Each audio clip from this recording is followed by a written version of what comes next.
Praise అలా దేవుని పరిశుద్ధ నామానికి మహిమ కలుగును గాక. చక్కటి అవకాశాన్ని దయచేసిన దేవాతి దేవుడికి ప్రత్యేకమైనటువంటి వందనాలు తెలియజేస్తూ ఉంటున్నాను. ఈ సమయంలో పరిశుద్ధ గ్రంథంలో నుండి ఒక లేఖనాన్ని మనం చూసుకుందాం.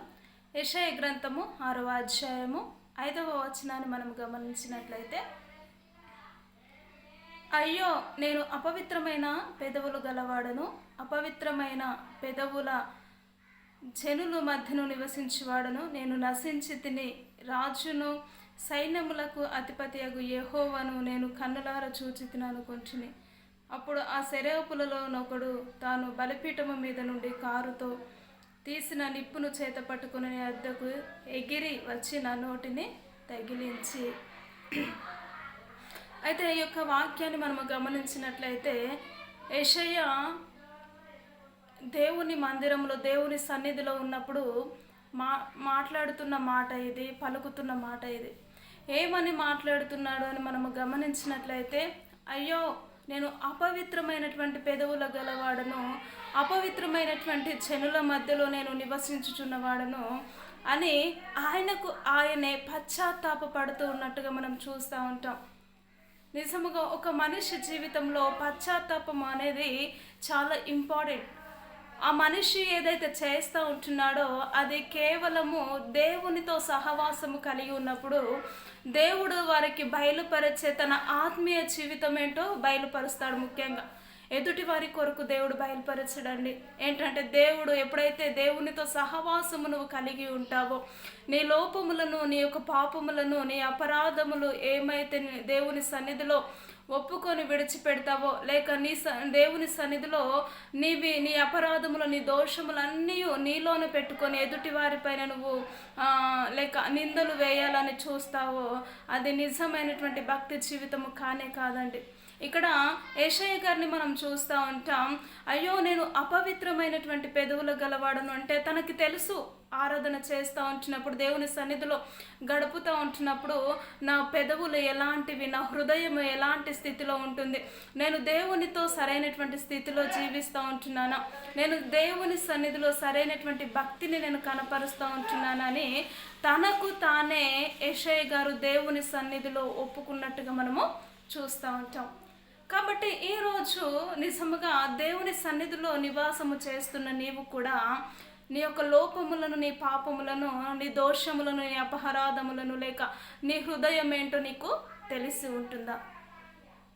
నీ హృదయాన్ని నీవు సరి చేసుకోకుండా, నీ హృదయాన్ని నువ్వు పదిలపరుచుకోకుండా, నీ హృదయము దేవునికి అంగీకారముగా ఉంచుకోకుండా ఎదుటి వారి యొక్క పాపములనైనను, దోషములనైనను, అపరాధములైనను నువ్వు వేలెత్తి చూపించడము అది కరెక్ట్ అయినటువంటి ఆత్మీయ జీవితము కానే కాదండి.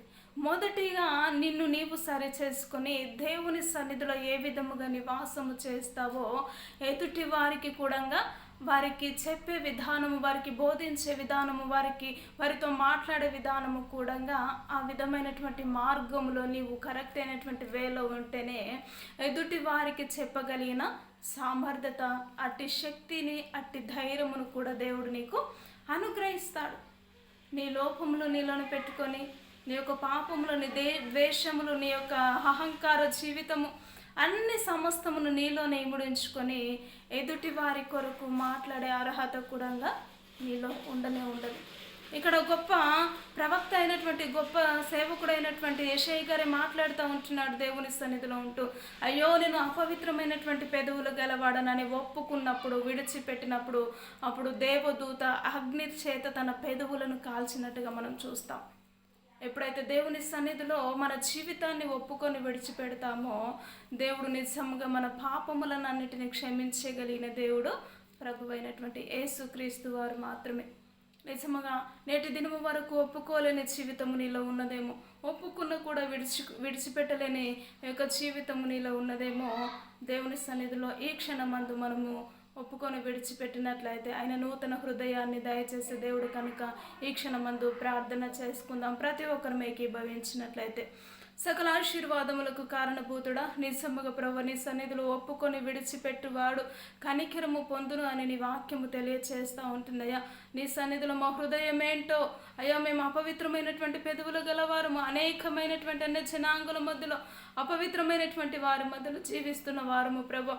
నిజముగా మాకు తెలిసినప్పటికీ ఆ లోపమేమో మేము సరి చేసుకోకుండా ఎదుటి వారిని ప్రభు మేము అనడం అదే అయ్యా ఆత్మీయ జీవితము కానే కాదు ప్రభు. అటు జీవితము నుంచి, అటు మనస్సు నుంచి మమ్మల్ని విడిపించి నిత్యమైనటువంటి నీ రాజ్యములో ప్రభు ప్రతి విషయాన్ని ఒప్పుకొని విడిచిపెట్టే కృపను, ధన్యతను మీరు అనుగ్రహించి నీ నామానికి మహిమ తెచ్చుకోమంటూ యేసు క్రీస్తు ఉన్నతమైనటువంటి నామములో ప్రార్థించి అడిగి వేడుకుంటున్నాము తండ్రి.